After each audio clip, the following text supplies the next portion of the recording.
Mr. Trump, what have you in common with Keir Starmer? Thank you for changing the conversation to bring about the possibility that now we can have a peace deal, and we want to work with you to make sure that peace deal is enduring, that it lasts, that it's a deal that goes down as a historic deal, that nobody breaches, and we'll work with you to make sure that that absolutely happens. President Zelensky is coming to see me on Friday morning, and we're going to be signing really a very important agreement for both sides, because it's really going to get us into that country. We'll be working there. We'll have a lot of people working there. And so in that sense, it's very good. It's a backstop, you could say. I don't think anybody's going to play around if we're there with a lot of workers and having to do with rare earths and other things, which we need for our country. And we appreciate it very much. And I look forward to seeing him. We'll be talking about it, and we'll also be talking about that today with the Prime Minister. Yeah, I mean, as you know, we've already indicated that we'll play our full part in making sure that any deal, if there is one, and I hope there is, and I think this is a historic moment, to make sure it's a lasting deal, and we're about to have a discussion about how we can make that work. But I have to say this, as I said yesterday, you know, you're talking about a peacekeeping force. We have to make a deal first. Right now we don't have a deal. We have Russia, we have Ukraine.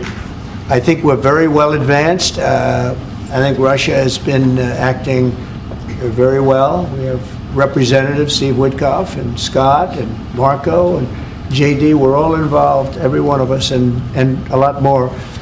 But I think we're very well advanced on a deal, but we have not made a deal yet. So I don't like to talk about peacekeeping until we have a deal. I like to get things done.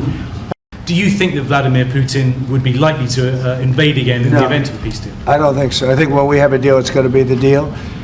I don't think if I didn't win the election, I don't think we'd be even talking to Putin right now or anybody else. I think it would just, you know, I don't know if you're looking at the stats, but thousands of people are being killed a week, soldiers mostly, because the towns have been destroyed. But thousands of soldiers. This was a very bad week, by the way. I get the stats. Terrible numbers. And you're talking about a human life. Number one, I want to see that. And it doesn't involve American soldiers, but it's Russian and Ukrainian soldiers. And I think I'm speaking for both. Yeah. Number one, we want to see that stop. And number two, I want to stop paying the kind of money that we're talking about. You know, we're helping, and we're helping NATO, but we're helping a lot. I don't believe he's going to violate his word. I don't think he'll be back. When we make a deal, I think the deal's going to hold. Now, they're going to have security. You're going to have security. Yep. You're going to have soldiers. I know France wants to be there. The deal, if we get it, is going to be hugely important. I don't think it would have happened if the space hadn't been created for it by yourself.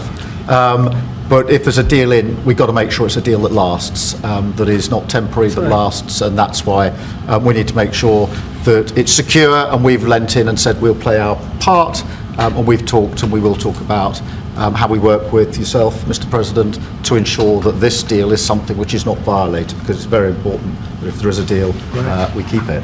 And that will be, and I think I could say that will be the easy part. That's the part we look forward to, because putting security there, that's the part we all look forward to. That's easy. The difficult part is getting the deal made. So, you know, it's trust and verify, let's call it that. And I think we both can be that way. You have to verify, because you never know what's going to happen. I know. Well, you know, he's coming. Perhaps he's already on his way. And we're going to be signing the deal together, probably in front of the media. And we're going to be having a good conversation. No, we want to work with him, President Zelensky, she said before. We want to work with him, and we will work with him. I think the President and I actually have had a very good relationship. It maybe got a little bit testy because we wanted to have a little bit of what the European nations had. You know, they get their money back by giving money. We don't get the money back. Biden made a deal. He put in $350 billion, and I thought it was a very unfair situation. We're not getting all of ours. I mean, quite a bit of ours was gifted. It was given. There were some loans, but mainly it was gifted, actually. Mr. President, do you still think that Mr. Zelensky is a dictator? Did I say that? I can't believe I said that. Next question. So, will Europeans want Ukraine to be part of NATO as part of this deal? Are you willing to budge on that at all, or is it a firm? Well, I could be very nice and say, oh, well, we'll work to it. Look, it's not going to happen. It's just not going to happen. That's what started this whole thing.